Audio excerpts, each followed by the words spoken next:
और इसी के साथ चलिए अब तीसरी प्रमुख खबर का सीधा कर लेते हैं रुख, जहां आपको बता दें कि उत्तर प्रदेश में फर्जी पुजारियों के मिलने का जो सिलसिला है वो अभी भी जारी है। और इस बार शामली से चौंकाने वाली ये खबर सामने आई है, जहां इमामुद्दीन अंसारी नामक व्यक्ति को शनिदेव मंदिर में फर्जी पुजारी बनकर पूजा पाठ कराने के आरोप में गिरफ्तार किया गया। बताया यह जा रहा है कि यह शख्स पिछले 15 सालों से अपनी पहचान छुपा करके महात्मा बना हुआ था। और तो और ये व्यक्ति वहां पर आपको बता दें कि बालकनाथ के नाम से मंदिर में पूजा पाठ और साथ ही धार्मिक अनुष्ठान भी करवा रहा था। लेकिन 15 सालों में किसी को कानो कान खबर नहीं हुई। लेकिन अचानक से एक दिन एक ग्रामीण इस शख्स की शिकायत की, जिसके बाद पुलिस वहां पर पहुंची और आरोपी इमामुद्दीन अंसारी को हिरासत में लिया गया। जब पूछताछ हुई तो पता चला कि वो पश्चिम बंगाल का रहने वाला है। करेंगे इस पूरे मामले पर चर्चा और जानेंगे लेटेस्ट अपडेट अपने संवाददाता से, लेकिन उससे पहले आपको दिखाते हैं मुस्लिम पुजारी का ढोंग। तो मुस्लिम पुजारी का ये पूरा ढोंग इस वक्त सामने आया, जहां शामली में बंगाली नाथ के नाम से ये रह रहा था, लेकिन असल में इसका नाम है इमामुद्दीन। और सालों से मंदिर में पुजारी के रूप में ये वहां पर काम कर रहा था, पूजा कर रहा था, धार्मिक अनुष्ठान वहां पर लोग करा रहा था।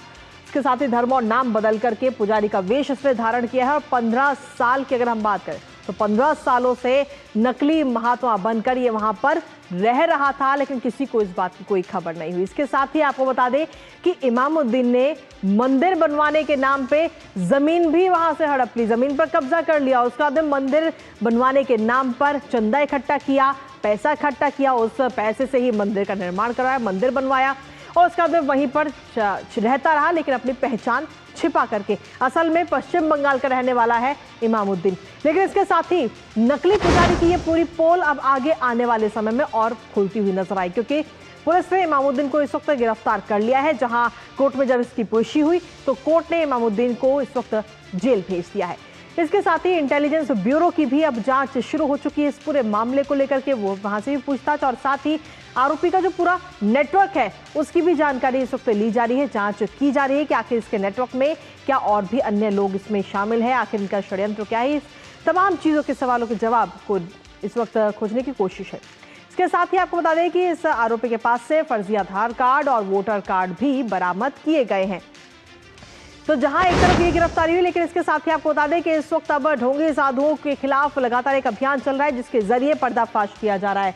देश भर में ढोंगी साधुओं पर शिकंजा कसा जा रहा है इस वक्त। जहां उत्तर प्रदेश के अलावा अगर हम देखें तो उत्तराखंड में भी फर्जी साधुओं के कई मामले अभी तक सामने आ चुके हैं। सनातन को बदनाम करने वालों के खिलाफ ये कार्रवाई इस वक्त लगातार इस वक्त पूरे देश में चल रही है। धार्मिक आस्था की आड़ में ठगने वाले इन नकली साधुओं पर नकेल कसी जा रही है। खासतौर पर अगर हम देखें तो लव जिहाद और धर्मांतरण के खिलाफ ये कार्रवाई इस वक्त की जा रही है। उत्तराखंड में ऑपरेशन काल नेमी को संत समाज ने काफी सराहा है और इसके समर्थन में नजर आए हैं, जहां उत्तराखंड में 500 से ज्यादा नकली साधु पाए गए। झाड़ फूक और अनुष्ठान के नाम पर वहां पर ये आम लोगों से, आम जनों से ठगी कर रहे थे। हमारे साथ हमारे सहयोगी विकास सिंह इस वक्त जुड़ गए हैं, सीधा उनका रुख करते हैं। विकास, सीधे तौर पर ये अभियान भी, लेकिन इसके साथ ही शामली से जो ये पूरा मामला सामने आया, 15 सालों से ये व्यक्ति वहां पर रह रहा था अपनी पहचान छिपा करके। जी बिल्कुल, 1.5 दशक से ये रह रहा था वहां पर।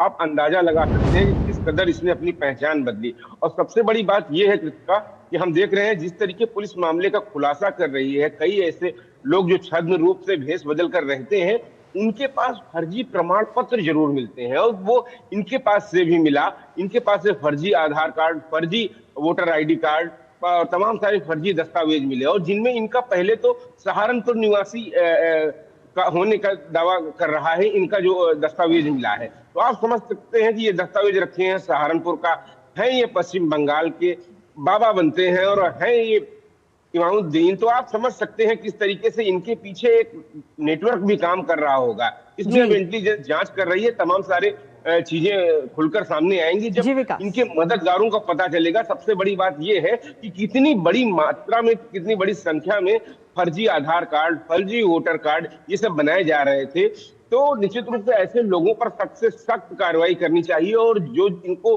पालन कर रहे हैं, पोषण कर रहे हैं, इन जैसे लोगों के सिंडिकेट का पता लगाकर उन पर सख्त जी से सख्त बिल्कुल। कार्रवाई करनी चाहिए, क्योंकि मंसूबे बहुत खतरनाक हो सकते हैं। एक छोटी सी गुंजाइश नहीं होनी चाहिए इसमें, क्योंकि कभी भी कोई बड़ी घटना को अंजाम दे सकते हैं, और बिल्कुल कहीं ना कहीं विकास, सनातन को बदनाम करने का पूरा सिंडिकेट चल रहा है ये।